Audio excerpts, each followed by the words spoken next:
Hi, I'm Shane with Doltmeyer Sales, and this is Aaron Miller from TeeJet, and today he is here to help us go over the process to size nozzles for a PWM system.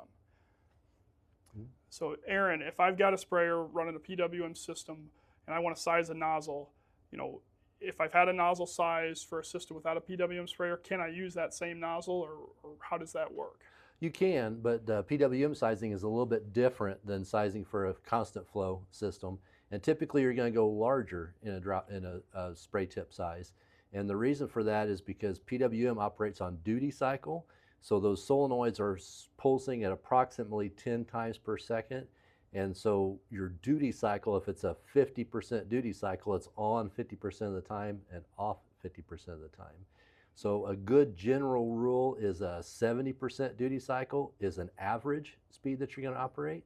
And so that gives you a little bit of cushion on the upper end that you can go a little bit faster and still maintain the same droplet size. And then it gives you cushion on the lower end if you have to slow down to cross terraces or conservation work or things like that, you still can maintain that same droplet size over a wide range of speeds. So when we're sizing a PWM tip, we're going to take the average speed, go somewhere around that 70% duty cycle for that, and then size the tip for that. And typically that's going to be a larger size tip than what you were running before. And that gives you the advantage of being able to maintain droplet size over that wider range of ground speeds. So I have been told that you cannot use an air induction tip with a PWM system. Is that true, or is that just part of the story? That's part of the story. So that's been said a lot. And typically my response to that is, who told you that? Because typically it's companies that make the PWM components and not the spray tips, whereas TeeJet makes both PWM systems and spray tips. And so we've done a lot of research in our spray lab in Wheaton, Illinois. We've filmed pattern creation with a 18,000 frames per second high-speed camera. We've done a lot of research there, and we've come up with a list of 7 of our tips that were what we call PWM approved. And some of those are air inducted. Okay, so it's likely if you have a TeeJet spray tip already that it may be approved for PWM systems. Yeah. On page 8 of our catalog, we've got a chart that's kind of a nozzle selection guide, and the far right column on that has got a check mark for PWM approved spray tips. Okay. So a lot of the most common ones that we use today are PWM approved. Okay, gotcha. So if we are looking at sizing a nozzle, are there any tools available to do that, or formulas that we should look at that are different from our standard nozzle sizing formula? Yeah, actually in that same catalog, TeeJet catalog, there are rate charts for each tip that are constant flow rate charts for conventional type sprayers. But we also, at the beginning of that catalog, we've got separate rate charts for PWM systems.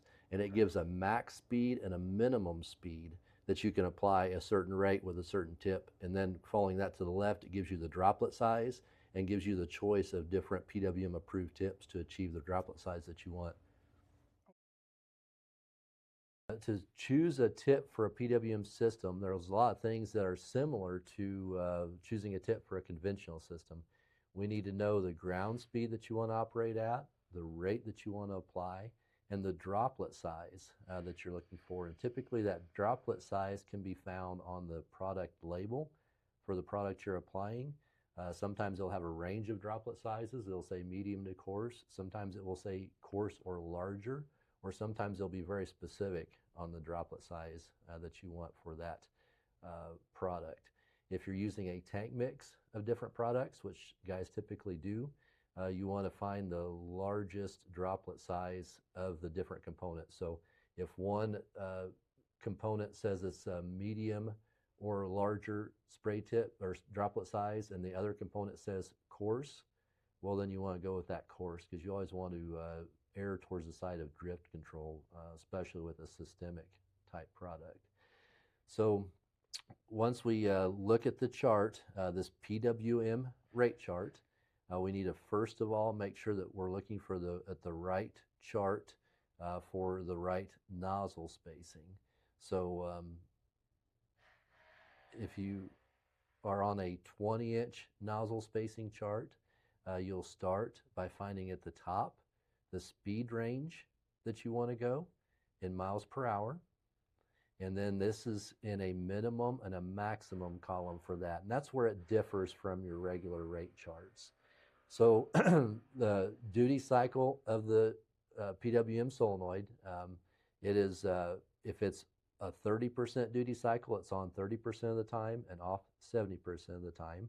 And 30% is the minimum duty cycle that we require on our system, which is probably going to be similar across the board no matter what brand of PWM system that you have. And then we max out at a 100% duty cycle, which makes it a constant flow or a conventional style sprayer. So you're going to notice in the column here for 15 miles an hour, you can go down and you'll find a minimum and a maximum ground speed that you can apply each rate at.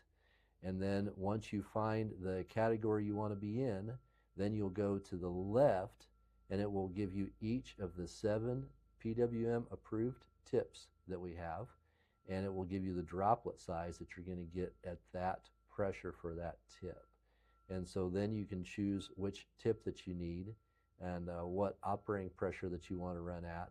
And then you'll know with the PWM system that you can maintain that same operating pressure, you can maintain that same droplet size across the speed range that you've selected on the chart. Well, Aaron, I thank you for teaching us about PWM nozzles and how to size them. If anybody needs help on this, they can find the resources and these charts on TeeJet.com, or you can give Doltmeyer a call and we'll certainly help you out. Thank you, Shane. Appreciate the opportunity. Yeah, thanks, Aaron.